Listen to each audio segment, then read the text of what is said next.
Welcome sa Garahe Minds kung saan ang kwento ay walang preno.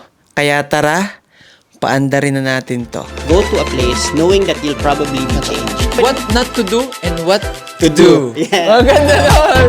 Oo. Bayan muna bago. Bayan muna. Pinanood ko yung documentary about Treaty of Waitangi bago pumunta dito. Pilipinas, ang na-observe ko, parang pwedeng maging excuse yung hindi na ako magkakabit kasi.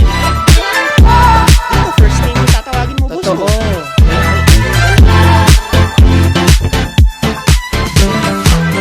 And guys, welcome sa Garahe Minds, episode 4 o episode 4 na natin. And meron tayong guest, si Tim. Hello. Friend ko siya. Friend, nakilala natin dito sa New Zealand. Ano siya? Nakilala ko siya sa market. Meron kaming nostalgia market. Bumili siya ng bag. Tapos ito yung binili nyo. Suot yung North Face na bag. Sobra. Tapos doon ko siya nakilala. Tapos, siya ay barbero. Siya ay barber. And siya yung pumutol ng ng sumpa. Ng sumpa. Siya yung pumutol ng mahaba kong buhok. Meron din ako video na sa Instagram. Ukay talaga. Siya, ukay lover talaga siya. Yes. So, bibili siya sa atin. Bibili sa atin. So, ayun, ukay lover siya kaya. Siguro yun din yung isang thing na nag-click kami. Tapos, after nun, yun nga siya yung naggupit sa akin. Tapos, nung nagpagupit ulit ako, siya ulit yung naggupit sa akin. So, ayun. Siyempre, podcast to, kailangan natin magtanong. So, ang una ko lang magtanong is, anong work mo sa Dun sa Pilipinas? Tapos, bakit ka nag-Macau? Macau, yeah. Tapos, bakit nandito ka ngayon? At nandito ka ngayon sa Garahe Minds? Oo. So, yung pinakasimula ng story is, dati nagtatrabaho ako sa corporate sa Pilipinas. So, nakailang careers din. Pinakauna was sa call center, yung mga sasagot ka ng calls for deaf. Inbound, Hindi, outbound. ano Yung siya? ba yun? Para siyang- Yung lang alam ko sa call center, inbound, outbound. Oo. May sales, may pero yung field ko nagsimula siya sa yung pinaka first official after talagang mag-graduate. Kasi nakatrabaho na rin naman ako ng call center work before, pero mas siya parang sa Xbox. So gaming siya, sa game customer service. Parang customer, okay. Pero estudyante pa rin ako noon. Tapos yung official ko na trabaho na was para sa mga PP at bingi na kung kailangan nila tumawag. So text to speech. Ikaw yung magta-transcribe, ikaw yung tatawag So, for them. walang salita.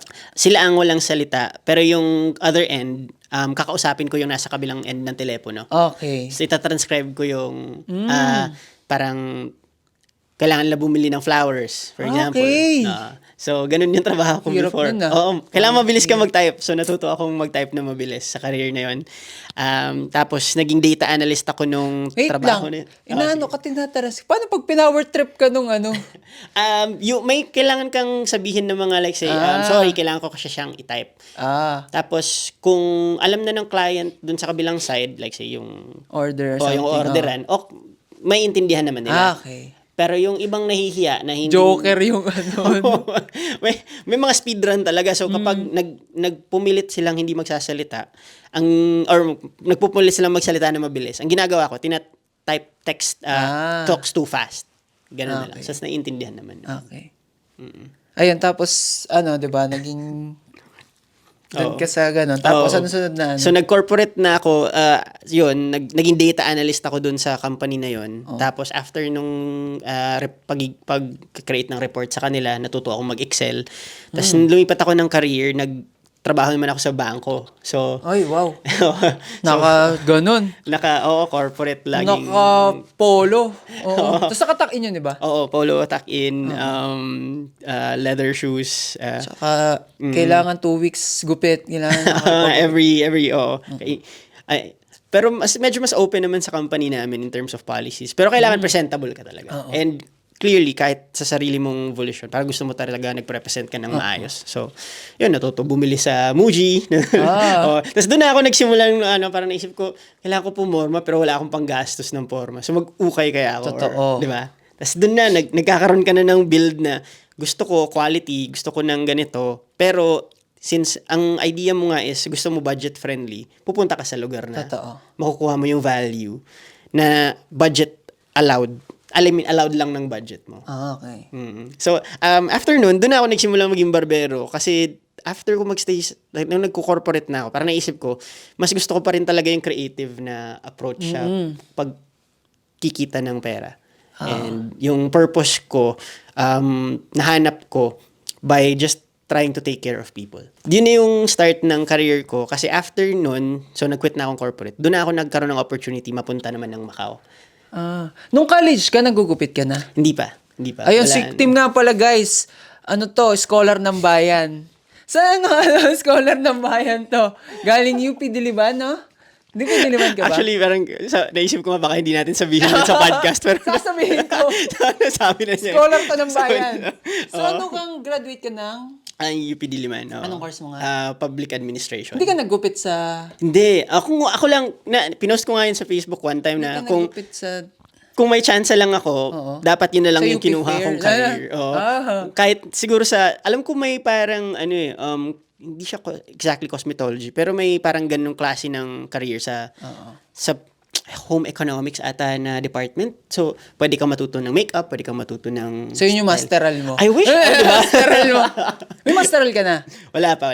Yun, masteral. May ako, second, parang, yung sa Ateneo, may ino-offer sila na parang degree for social entrepreneurship. May ganun. So, yun na kinuha ko after, pero hindi masteral. Ayun, so yun lang. Siningit ko lang na siya scholar ng bayan. Ayan, so, Nahuli pa. ngayon, nasa Macau ka na. Yan, yung sa story mo. Macau is barber. Yes, Ka na. yes. Barber yung apply. Oo, yes. Okay, go. Yung nagsimula ako doon, nag-apply ako bilang barber's assistant or parang staff attendant ng barbershop. Pero ang offer ko is that, marunong na ako gumupit. So, pag kinailangan nyo ng gugupit, matik ta-transfer nyo na lang. Oo, relyebo kaagad. So, nung naisip nila na very good idea yon nagsimula na yung OFW journey ko from there. So, ikaw ay hired sa Pinas? Oo. Nagkaroon kami ng opportunity mag-meet ng owner sa Pinas. Shout out kay Rocky. Shout out din sa kay Joe Kamakam sa Kubo. Kasi sila yung nag-set up nung parang workshop nung nasa Pinas. Tapos dun ko sila na-meet. Tapos after nun, may parang opportunity na pinost na, pwede kang mag-apply. Okay. Ilang years kang barbero sa Macau? Nandun ako mga 6.5 years. So, matagal. Ilang ulo yun? Madami. Nahawakan mo dun?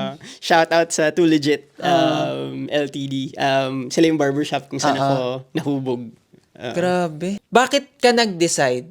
Siyempre, first year mo pa lang sa Macau, laging may, di ba gano'n naman lagi? Basta lagi may opportunity. Di ba first year mo pa lang 6 years ka doon? First year pa lang, lagi may opportunity sa iba. Kasi nga, nag-risk ka na mag-ibang bansa, ang laki na madali na lang. Ibang bansa. Lumipat na ibang bansa. Bakit dun sa 6th year mo, sabi mo, New Zealand na. Kasi I think yung pinaka main reason nun is, kasi right after siya ng COVID. Oo. So, minsan parang naisip mo na na-shift na lahat ng nangyayari. Tapos, yung realization mo kung gaano lang kaiksi yung oras or gaano ka valuable yung time na meron ka while working, while trying to be productive, isa yun sa mga pinaka naging core reasons. Tapos, kinasal na ako nung after ng COVID.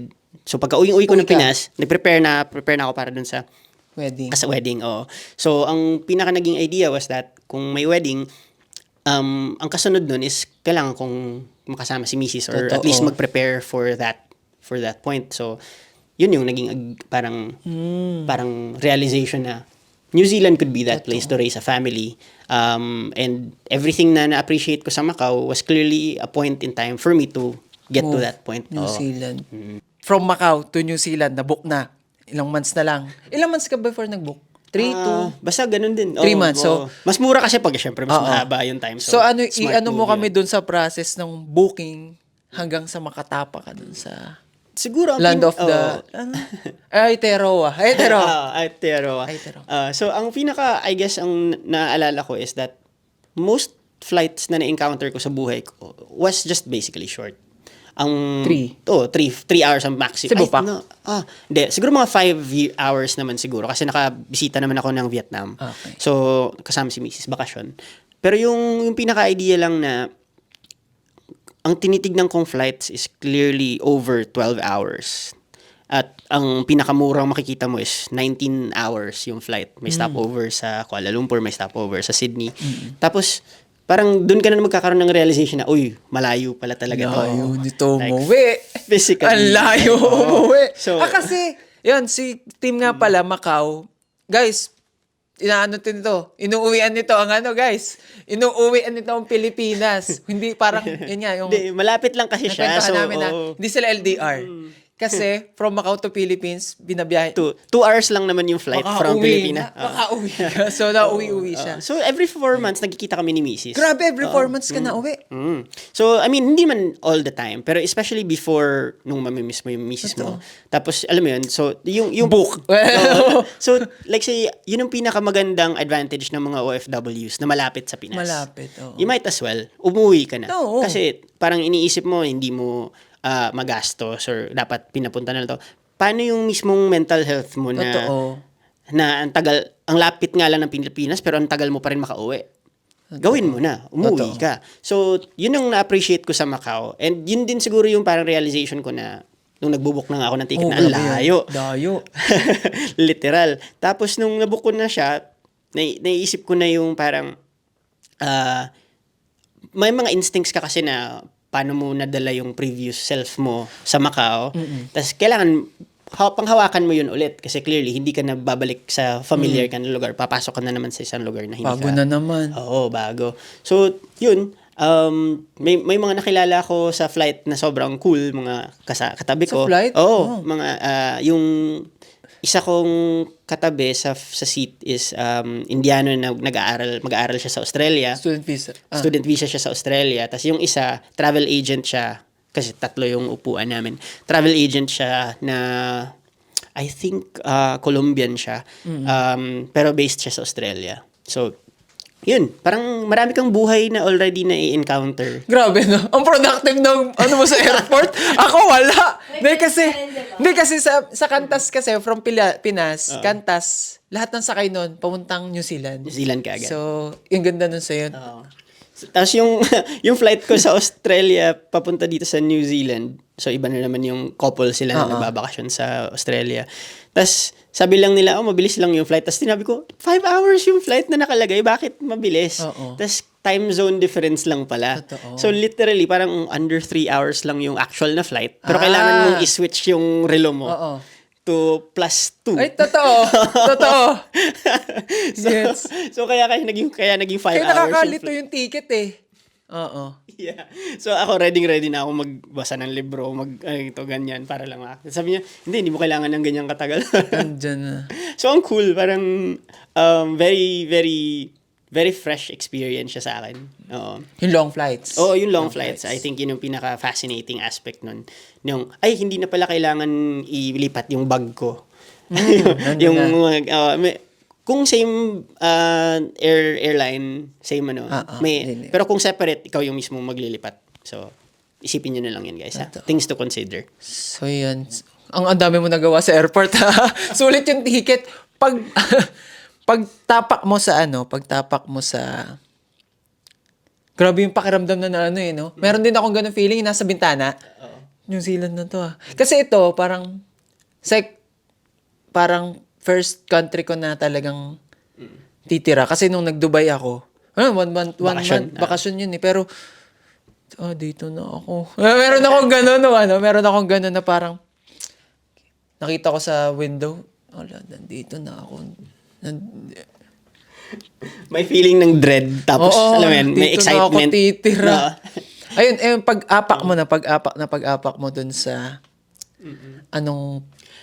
siguro naghalo-halo na yung emosyon na nandito ka na sa isang bagong lugar.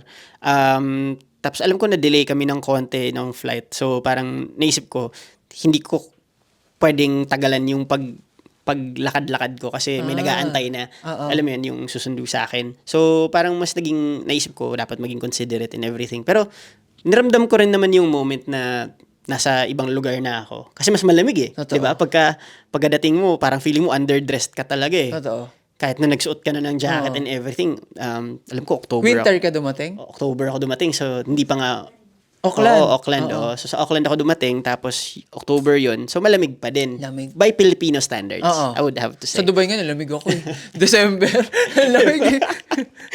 So, clearly, yun yung mga isa sa adjustments and understanding mo na, okay, malamig din naman sa Macau during winter. Pero, alam mo yun, yung mismong baliktad yung seasons dito. Oo. Tapos iniisip ko, malamig pa nga to eh, October na to, dapat painit na eh. So, may ganung klaseng, feel. Tapos yun, report for duty. Sabi kay Mrs. nandito na ako sa New Zealand.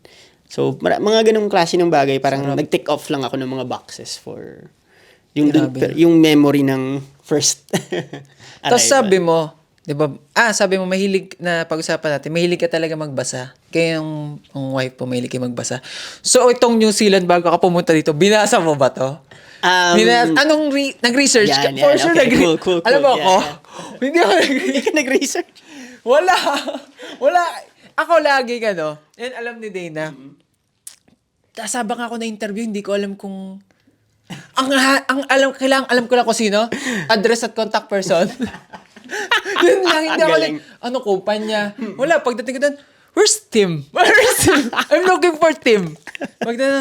Pero, eto naman, hindi pa naman ako natanong na, what do you know about our company? Hindi pa naman ako natanong Okay, ng thankfully, gano'n. safe naman yung interview part na yun. So, sobrang dami ko na rin nag-interview kahit sa telepono. Hindi, meron ako, tatapos yung interview, di ko kilala yung nag-interview sa akin. May gano'n, di ko tinatanong ang pangalan. Hinihintay ko lang, how much per hour? Syempre, get paid. Yung sa question mo na nag-aral ba ako about New Zealand? Marami Ayan, akong pinanood and binasang mga articles. Yung pinaka-helpful siguro is yung cost ng rent sa areas ng Auckland. So may mga YouTube videos, may Pinoy na nagkwento sila na magkano yung rent nila per week. Kasi turns out per week ang rent dito sa New Zealand. Doon ka magugulat kasi sa Pinas it's monthly. Totoo. Tapos, iba-iba rin yung setup ng So, parang nung na-prime ako dun sa idea na, okay, kailangan magbayad ng ganito per week. Oo. So, mapapanood mo yun sa videos, like say, kung paano mag-navigate ng travel. Although, yung mahirap talaga, especially pag sisimula ka, wala kang mental map nung area. So, kahit may visual ka lang na cue na, okay, ito yung nangyayari, tatawid ka ng ganyan. So, that was good. Pinanood ko yung documentary about Treaty of Waitangi bago pumunta dito. So, make sure for the culture. Oh, for the culture. Kasi you wanna be Totoo. as understanding as you can in a new place. Ang ganda nun. Kasi, hindi ka naman pwede... What not to do and what to do. Yeah. Ang ganda nun. Treaty of Waitangi. Oo, pinanood ko siya. Talagang binigyan ko ng opportunity yung sarili ko na bakit ganito sila mag-operate. Grabe. Kasi siya, importante siya sa akin na... Waitangi is ano nga sa English? Hindi ko siya maalalang siya in English. Alam ko lang na location siya sa North Island, way up. Tapos doon nagkaroon ng signing, tapos yung napag-usapan na natin to earlier. Pero yun yung cool thing about the whole understanding ng New Zealand. Kasi hindi na ako dumarating sa New Zealand na ini-expect ko ano lang yung idea ko ng New Zealand. Diba? Tama. So hindi na ako nakalock in dun sa, Anchor Milk.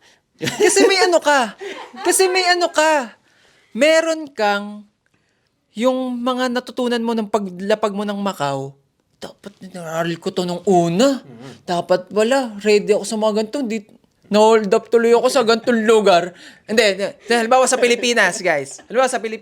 May mga, yung mga tourist sa Pilipinas, naiinis sila na pumunta sila sa lugar na yon, tapos delikado, napatrouble sila, which is hindi nila ni-research sila nung na safe ba dito sa sa lugar na to. So ikaw, kumbaga, niready mo yung sarili mo na, kasi second country mo to eh. Oo nga, kailangan pa. Ako first, sa sunod ko siguro lipat. Sa bakasyon mo somewhere, Fiji Island. Pag nagbakasyon ka sa Fiji. Siguro. Yan, enjoyin niyo muna yung, at least yung... So, niready mo talaga yung sarili mo.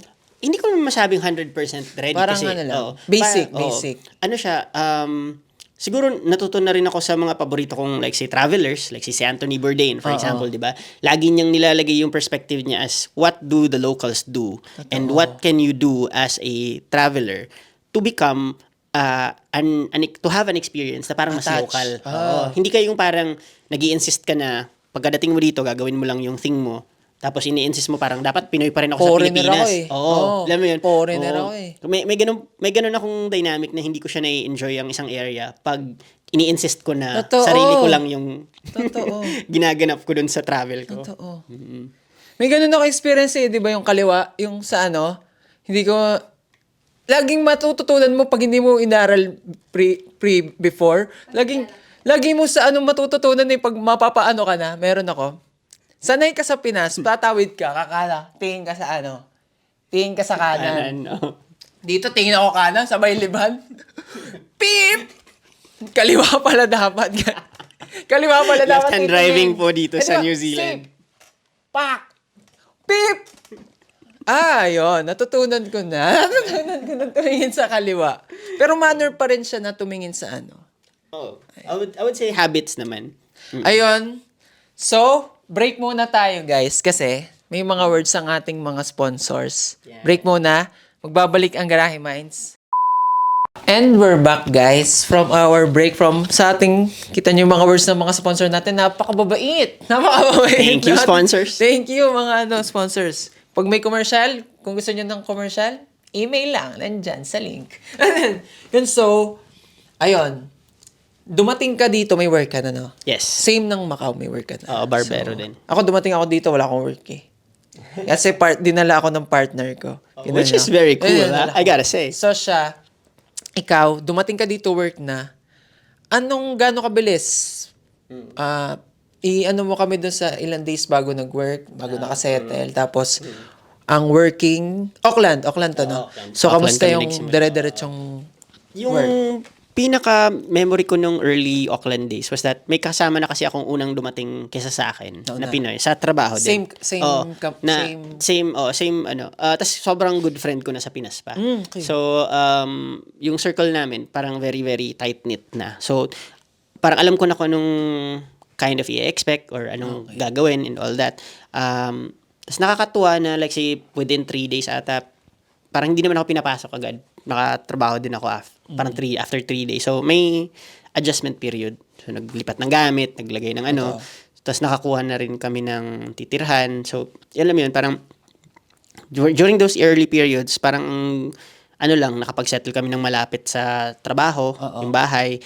Tapos, yung schedule ng trabaho, yung nature ng trabaho.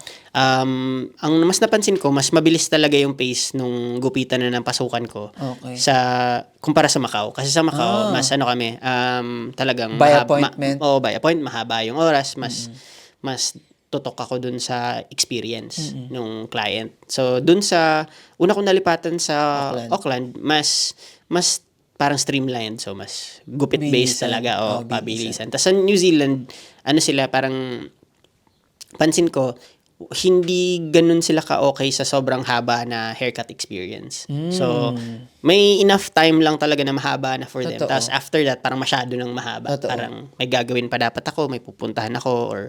So, clearly, yun yung mga adjustments na kailangan kong matutunan. May term ba yung may term, kasi di ba ano yan, sa barber industry, may mabilis gumupit, may term ba yun? Like, si ganito, halimbawa, ganito yung term sa kanya. Ganitong type of Barber siya. Oo. Hindi May naman language bang? Wala naman siguro. Ako para sa akin, hindi ko siya iniisip na may mabilis na barbero or anything. Pero, Pero may kilala ka. may mga terms. For example, may mga speedan. Yun.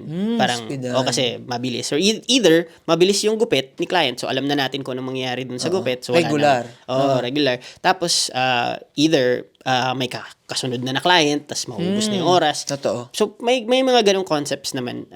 So, bibilisan mo na para matapos mo na rin para Kasi by ma-accommodate. booking. Tama. So, tas, yun yung parang mga adjustment na nakikita ko, especially for Filipinos. kung depende kung saang industry sila nakapasok sa barbering. Kasi may period na ng barbering na naging mas focus na sa oras ng gupit, so hindi na minamadali yung experience. Pero meron pa rin kasing gitnaan yun eh. Yung gitnaan na mabilis ka gumupit pero nabigay mo pa rin yung oras na hinihingi ni client.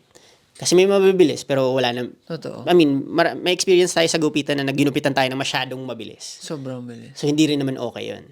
Diba? Kasi ang halaga rin ng ang halaga ng connection mo sa barber and sa client, 'di ba? Parang yun yung essence ng no? Yun yung essence ng nasa loob ka ng ng shop. ng barber shop. Tama. Yun yung mga relationship building aspects na feeling ko natural ang Pilipino. Nag-barber ka sa Pinas, 'di ba? Oo, naggupit ako sa Pinas. Doon talaga ako nagsimula. Like, from zero. Shout out sa Slick Barbers.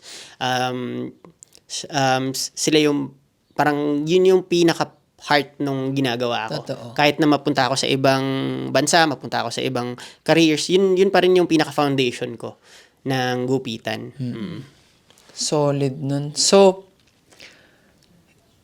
ilang months kayo sa Auckland? Siguro mga ano lang. Ako personally parang total ko wala pang 5 buwan, I think. Tapos lumipat na ako ng Wellington. Nagka-opportunity ako na makakita ng trabaho na mas fit doon sa character ng ginagawa ko. So clearly dito sa New Zealand, allowed ka naman to actually access that option. Yung pwede mong hanapin yung fit mo and yung ikababagay din ng situation mo for the betterment of your working career and yung time na sinispend mo nga sa New Zealand. Kasi dun ko na nasimulan makita na may area talaga ng New Zealand na hustle, grind, bustle and sobrang pero may area din talaga na mai-experience mo yung work-life balance. Work-life balance. Doon na ako nagkaroon ng realization na, sa Wellington, mas meron talaga siyang approach na work-life balance. And, yun, so, nung nakalipat na ako, na-enjoy ko na yung pinaka-part ng work-life balance na approach. And I'm pretty sure sa experience. Kasi number 1, New Zealand. Yes. Sa work-life balance. Number 1 ang City of Wellington sa work-life balance. Tapos, kung nakikita nyo, number 60 ang Pilipinas dun sa survey na yun. So, we clearly still have a lot of work to do. Kasi actually, sinend ko yun sa misis ko. Kasi sabi ko, dear, kita mo itong sa Manila, nasa number 60 tayo. Tapos, hindi ko na alam na sinend ko pala sa kanya. Tapos, parang na-point out niya na yung number 1 is Wellington, New Zealand. So, and we're back! With technical difficulties. Siyempre, part yan. Nag-enjoy lang tayo dito. So. Ayun, balik tayo doon sa... So, siyempre, dahil nga nakat siya, may mga words ulit ang sponsor natin. Naglagay na tayo. May extra space para sa mga sponsors. Dahil doon. So, huwag niyong pagdadasal na lagi may technical difficulty. Ayun. So, ayun, work-life balance from Auckland to Wellington. Yun. So, doon tayo. Doon tayo. Kasi, para sa akin, clearly, New Zealand, malakas talaga ang work-life balance in a nutshell. Pero, napansin ko, since parang ang Auckland, gusto niya maging big city. Meron siya nung hustle-bustle na hindi mo makuha yung work-life balance as much as you want. Meron. Pero dito mo sa Wellington, dito ko sa Wellington personally na experience, yung full extent ng ano yung work-life balance na makukuha mo in terms of how New Zealand is being perceived. So, natuwa ako dito sa buong experience ko in terms of like kung paano ka pwedeng magtrabaho ng kumayod, tapos ano yung balik sa'yo since grabe yung work-life balance dito. Isipin mo, lahat sabay-sabay papasok. 8 to 5, 9 to 5. 9 to 5. Sa mall. Lalabas ka ng 5, pagpunta mong mall, sarado na. Kasi, labas na rin sila. Sabay-sabay tayo nalabas. Tapos, paano ka magsha-shopping? Working hours mo.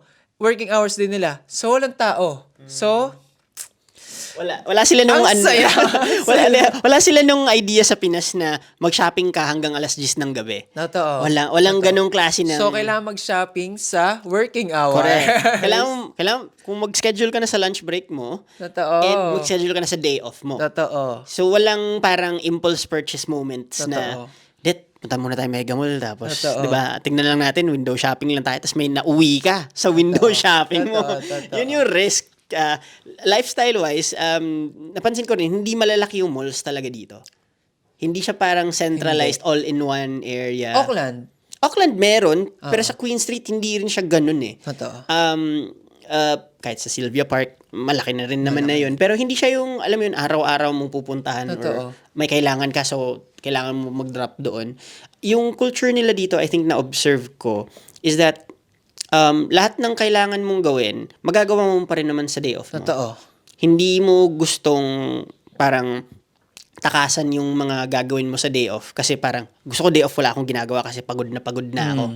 Actually, parang relaxed ka na eh. Totoo. Oo. So, sinasara din nila yung yung shopping mo Totoo. After ng work kasi yung mga nagtatrabaho sa shopping mall, iniisip din nila, oy, Meron pa akong gagawin. 'di ba? Oh, so, isasara din nila para sa mga taong 'yun. So, Totoo. that's cool. I think siguro hindi siya necessarily super pro, super con. Iba lang talaga siya. Totoo. Tsaka pag sarado na. Dito, sarado na. We have a life. Yeah, correct. Sarado na. Pero, yung mga Chinese stores, May ay, bukas hanggang pa. gabi yun. May Hustle, hustle. Oo. May mga areas naman dito na parang Asian stores medyo- mga Courtney Place na areas, may late nights naman doon. Oo. Yung mismong habits lang din siguro talaga ng certain cultures and parang hindi mo naman siya pwedeng i-separate clearly na 100%. Pero pati sila, feeling ko, Totoo. hindi sila ganun kabugbog Hindi rin. dito kumpara doon sa kung saan man sila originally galing. Workload-wise. Kumbaga, comparison pa rin ng work-life balance. Grabe work-life balance nyo dyan. Hanggang 10 lang kayo. Hanggang 12 lang kayo. Diba? Kami 24 Correct. hours. Ayun na nga. Parang instead of 24 hours, yung bukas yung tindahan nila hanggang alas 12 lang. Oo. Hanggang alas 12 lang. Tapos bubukas na ng 10 a.m. Ayan. Oo. So, diba? So cool siya to see na pwede palang maging living situation. totoo. Na Grabe, on an no? outsider's perspective, parang hindi ko to energy kasi hustle energy, yung gusto mo talagang kumakayod ka. Pero may Ako, understanding ka na. Ako, ganun. Oo, kasi clearly kinukwento niya Totoo. kanina, di ba? Ako ganun. Oo. Pero yung mismong buhay lang na, like say for example, paano, like say future reference, paano yung like yung anak mo, Totoo. ganun yung buhay na may encounter niya, gusto pala niya yung ganung buhay, Totoo. kaya niyang i-execute yun dito. Sobra talaga. Tsaka makaka-focus ka sa self mo eh. Like, halimbawa, meron kang tatapusin na libro or meron kang skill na dinedevelop. Tulad ko, pag uwi ko, video. Gawa akong video. Aral to. Sobrang ang dami kong, kumbaga, may work ako dito guys. May work ako dito. Full-time 3 days naman. Ano Wala naman pa siya? akong full-time, praying pa sa full-time. Pero meron akong 3 days na so, flower. After nun, dami kong parang, pag parang, yun din yung pansin namin dito sa mga friends namin dito. Yes. Super daming hobby. Super daming hobby. Like, kailangan may ginawa ka ng weekend. Pag wala kang ginawa ng weekend, ginawa mo ng weekend, ba't wala kang ginawa? So, mga tao dito, kailangan, laging may life sila. May life sila apart from work. Yes. Like, meron Very true. silang buhay na, nagwo-work ka, pero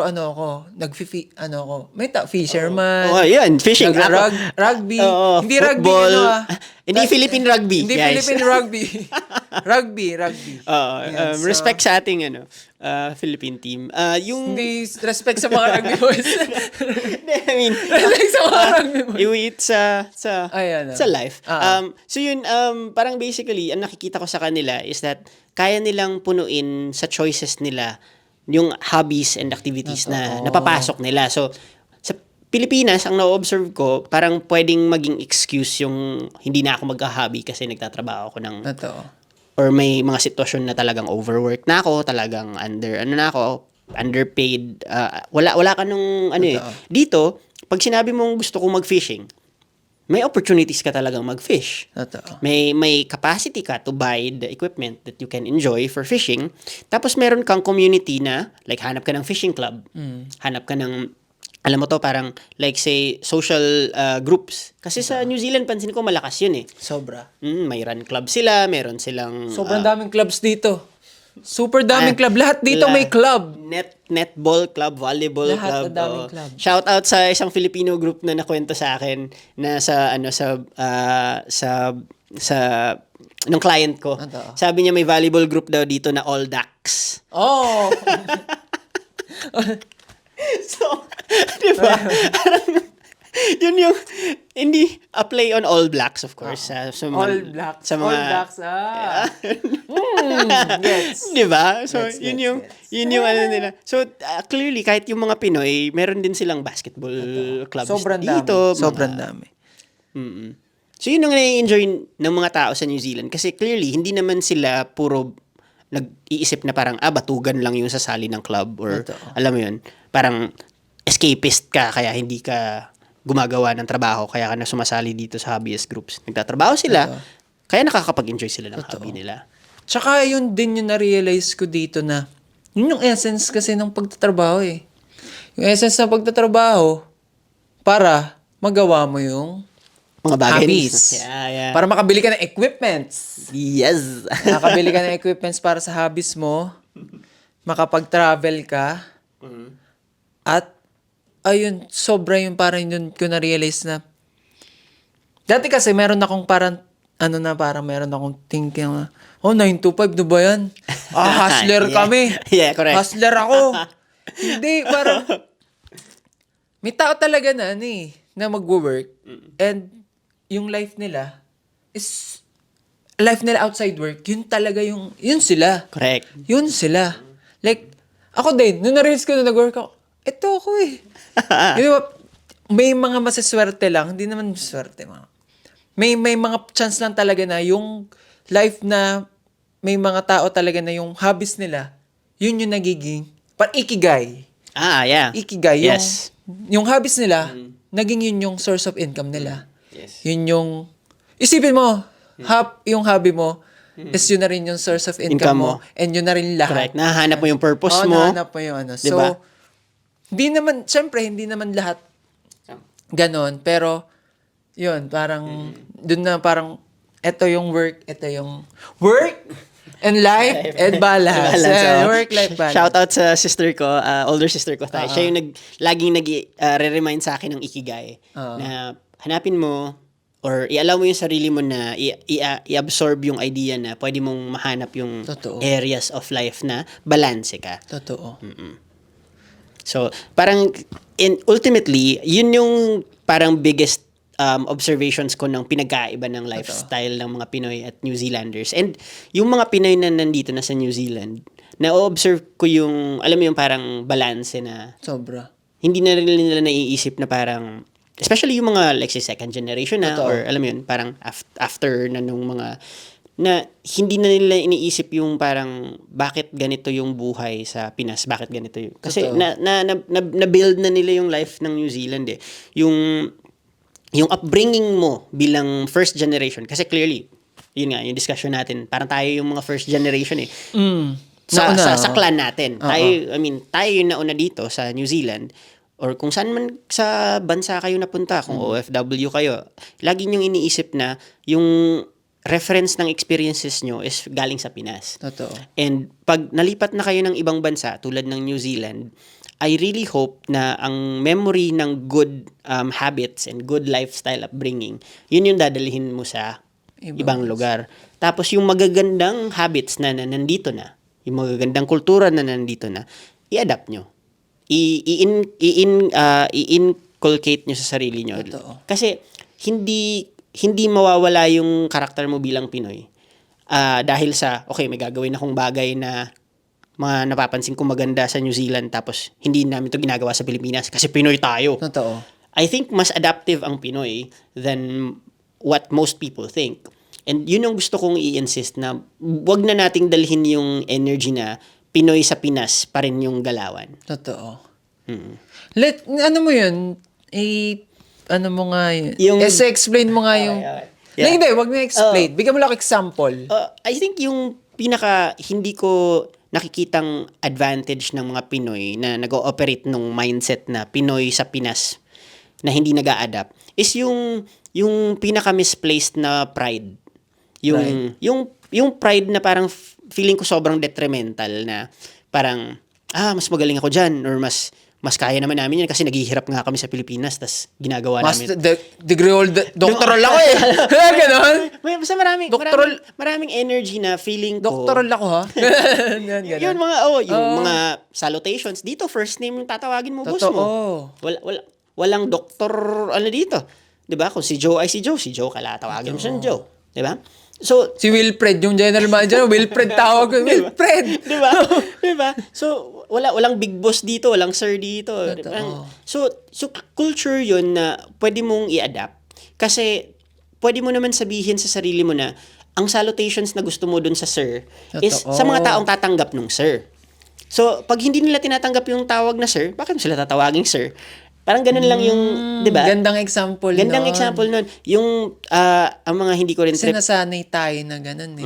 Kasi yun nga, very hospitable, service-oriented. So clearly, parang gusto mo na, parang tayo nga yung maganda yung hybrid na ma'am sir eh. Totoo. Ma'am sir. Hello, welcome ma'am sir. Ma'am, So sir. di ba? Gender fluid ka agad. Pero yung pinaka-idea lang na na-enjoy mo yung life na nakikita mo dito. Pero hindi pa rin nawawala yung essence ng kung sino ka. Totoo. Yun ang magandang gawin bilang isang Pilipino na nagli-live na abroad or naka-experience na ng mga ganitong bagay. Wala ka dapat nung takot na hindi na less Filipino na siya or ano. Maraming bagay to actually still retain culture and to understand na may sarili din namang buhay yung anak mo or yung mga next generation once they actually get to settle in. Totoo. So, I think yun yung pinaka parang big. Ang ganda nun. Ang ganda nung parang part na parang hindi pa rin hindi pa rin mawawala yung pagka-Pinoy mo eh. Pero nasa yung ganda ng culture mo, yun yung i-benefit ng country Correct. sa Pinuntahan mo. Sa pinuntahan mo. Oo. Like yun yung paglapag mo, yun yung ambag mo eh. Oh, correct. Kasi na-realize ko parang may ambag ka eh. Ambag. Anong ambag mo dito sa lugar? Dayo ka dito eh. Di ba? Anong ambag mo? Panggulo o pang ano? Di ba? Parang, kasi meron akong isang naka-work. Yan. Gustong-gusto niya mga Pinoy. Sobrang sipag. Kaso grabe lakas daw magkwentuhan talaga. Grabe sabi sa akin. Grabe. Sabi niya, English to pero tatagalogin ko na lang. tatalogin na natin. Tatalogin. Sabi niya, wala akong masasabi sa mga Pinoy pag magkakasama trumabaho. Grabe, pulido. Galing. Kaso grabe pag nagsama-sama. Kwentuhan. Banter na kay banter. Ayun, pero, yun din, isa rin yung parang part na yun. Pero, ayun lang, parang ganda nung parang, ambag mo? Anong ambag mo sa bansa na pinuntahan mo? Correct. I think yung energy kasi natin is may tendency tayo to either Sarap naman talaga humunta, no? Sarap humunta. Diba? I mean, Pero hindi working hours. I would say parang iisipin mo lang talaga siya na may core element ka sa sarili mo eh. Totoo. At maganda naman yung core element mo, nabuhay ka eh. Diba? Umabot ka ng ilang taon na ganito yung ginagamit mo, nakakapag-survive ka.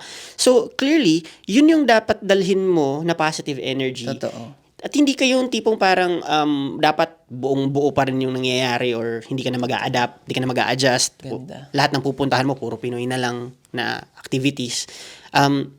Gusto ko, pag pupunta ka sa Pinoy event, matuto ka. Sobra. Diba? Like, isipin mo, nasa New Zealand ka, tapos hindi ka pa kumakain ng dinuguan ever. Tapos pumunta ka sa isang Pinoy event, may putot May dinuguan.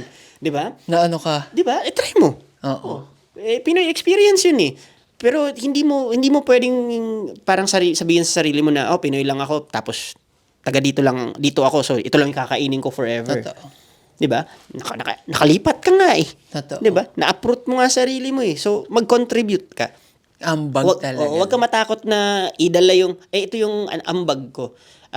Hindi mo na nga kailangan ibilang yung gaano kadami yung ambag ko or gaano kalakas yung ambag ko. Alam mo na kaagad, makakaambag ka. Banter ang ambag. Oo ba? Friendship Content. ang contribution ko dito tsaka video okay.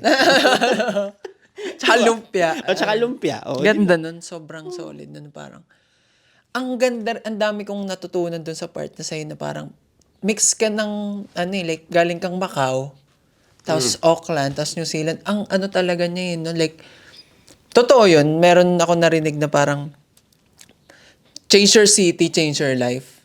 Grabe. Iba't ibang city ang kaya niyang, yun nga, para nung, from Batangas ako, nagtrabaho ko sa Pasig, 2 buwan.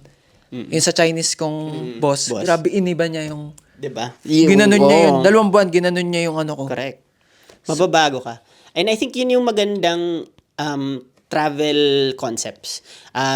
Always go to a place knowing that you'll probably be changed. Kasi wala eh. Hindi mo naman kailangan i-expect na mababago na ako or Totoo. 'di ba magiging hippie na ako or hipster na ako or whatever. Pero pwede kasing mangyari na na-absorb mo yung bagay doon sa area na Totoo. napuntahan mo. And hindi pa rin yun kawalan ng identity mo or hindi pa rin siya magiging less of it. I think mas mapupunuan pa niya yung pinaka-fulfillment mo bilang isang tao sa earth. 'Di ba? Parang pwede kang maging citizen of the earth. 'Di ba? It just happened na you're so proud to be Filipino. So, eto, last question ko before tayo matapos. Ayan. Pinakamatindi. Pinakamatindi kong tanong ngayong Sige. araw. Nasbanggit ko nga kanina na UP Diliman, scholar ng bayan. Alam naman, kasi kasi yung ate ko, 2 ko kapatid, scholar ng bayan. Oh, UP wow. Diliman, That's so UPLB. good. Yeah. Meron diyang slogan, ayun ko slogan or kasabihan. Bayan muna bago. Sarili. Bayan muna bago sarili. Bakit ka nandito ngayon? Explain mo. Yan. Ato, last question Oh, wow. bago tayo matapos. Slogan, ano yan? Bayan muna bago sarili. Bakit ka nandito ngayon Yeah. sa New Zealand? Ba't ka nag-Macau? Hindi, sige. Mabilis lang na nag-decide ka to Macau and ba't ka nasa New Zealand? Last question. Yan. Yan. Siguro kasi ang gandang nun, pasok nun harang. Yung pinaka-heart kasi nung tanong is bayan muna bago sarili. And I think lahat ng UP students, para sa akin, kahit sang field man sila mapadpad and kung anong background man sila nasimulan, ang lagi mong ending is that mas malaki pa ang contribution mo kesa dun sa pansarili mo lang na benefit. Totoo. Every time you step out of the university. Kahit di ka nga graduate para sa akin, mga alumni para sa akin is yung mga taong naka-experience ng UP culture. So kahit tambay sila, tindero sila sa UP, staff sila sa UP culture yan. So para sa akin, sobrang encompassing ng energy ng pagiging isang UP yan. And subayan sa sarili, tapos nag-abroad. I think ang problema lang ng isang taong nag-abroad na hindi siya nag-iisip dun sa bayan is that kapag sobrang ni-reject na niya. So good. So Diba? good. So, kapag sinabi na niya, hindi naman ako Pinoy. Ano ako New Zealander ako So good. Especially the minute you step foot. Yung mga super nag-code switch na kaagad. Yung hindi na talaga dinala yung parang element ng pagiging Pinoy. So, para sa akin, you should be anywhere your heart wants to be. And I think that's very important. Pero, kung service above all, di ba, bilang scholar ng bayan, and yung sa mismong idea lang na pagiging Pinoy, kasi tayo maalaga tayong tao maaruga tayo So, yung idea lang na kahit saan ka mapunta, kaya mong dalhin yung values na yun. Good. I think yun yung importante sa kahit wala ako sa Pilipinas ngayon, ramdam na ramdam ko yung energy na nakakapag-contribute pa rin ako sa Pilipinas. Yung kapag may foreigner, ako na yung foreigner dito yung mga New Zealand na yung locals nakikita nila ako, tapos ako yung nagiging example ng Pinoy. So good. 'Di ba? So, Ganda nun. every one of us, yun yung parang dapat na energy natin. Na, ako yung representative ng Pilipinas ngayon. And maganda na ako yung representative. So, yun ang tinatry natin i-uphold every day. Ganda nun. So, nasagot niya yung bayan muna bago sarili. Hindi ibig sabihin bayan muna bago sarili, huwag ka alis. Ayun, parang, meron din kasi ako gano'n na parang, hindi,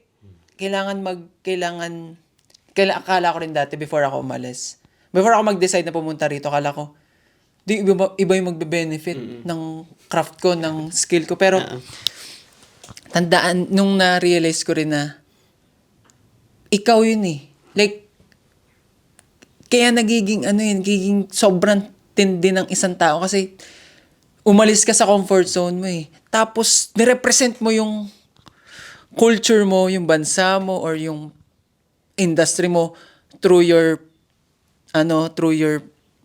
na Pinoy. Tapos, nakatagos ka doon. Grabe. Tsaka pagbalik natin, babalik tayo.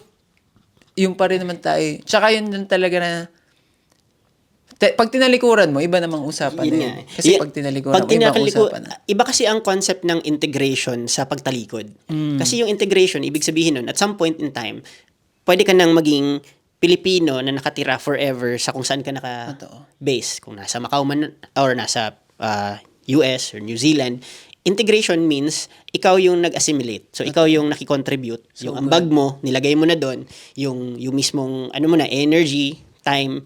Pero, yung pagtalikod is clearly something na hindi mo na talaga even nire-recognize. So good. Diba? Hindi ka nasusuot ng kahit anong Di ka Pinoy. mag-Chicago Bulls. Hindi ka na mag-Chicago Bulls. Bigla ka nang naging diba? Europeana lang. Europeana. So, Ayan, so, I think yun yung part na Ganda nun. hindi natin kailangan makalimutan.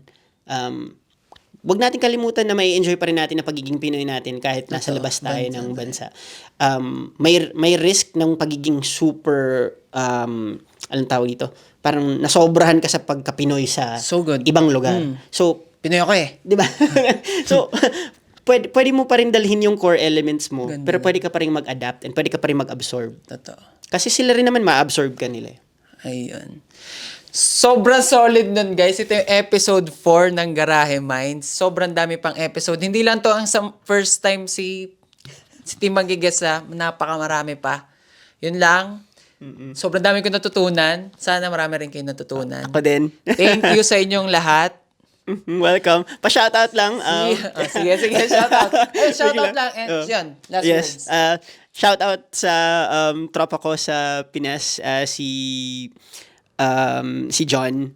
Kasi, yan, si John. Thank you. Kuha Photo Moto. Siya yung tech ni Eli Buendia sa Wow. Eraserheads. Pupunta sila sa Auckland this March. Pero siya kasi yung nakikita ko sa'yo na in terms of how creative they are. Tapos kasama kami sa Macau. Siya yung parang sobrang cool na photographer na sa street. Na parang pag nag-message yun ng 2:00 ng umaga, uy, mag-film tayo. Tara. G. Oo. Tapos nung na-meet kita, yun yung parang naging feeling ko. Parang, uy, another creative. So good. Na sobrang parang, alam mo yun, parang you have to be vibing with these people. Kasi sila yung nag-feed nung appreciation ng mismong art. Totoo. Nung mismong, like say, araw-araw na perspective. Paano mababago yung galaw mo. And clearly, it's a good person. Diba? So, you should be hanging out with good people. So, shout out sa wife ko, Elaine. Hello. Shout out sa family ko. Hello. Mga taga Bukidnon. Hello. Shout out. Hometown. Yes, sir. So, yun lang. Yun lang. Kita-kits sa next Garahe Minds. Alright. Philippine Barbering. Thank you. Cheers.